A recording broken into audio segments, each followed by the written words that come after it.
Hello everyone, in this video I will show you how to activate RAM Plus in Samsung Galaxy S24 Ultra. So before starting the video, don't forget to subscribe the channel and also press the bell icon. So first of all, open settings. Now in settings, scroll down and here click on device care. Now in device care, click on memory and here scroll down and click on RAM plus. Now from here you can activate RAM plus.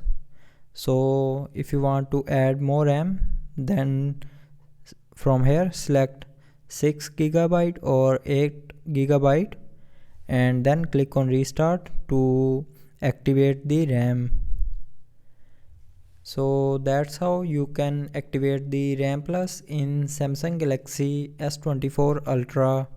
So I hope you liked the video. Thanks for watching.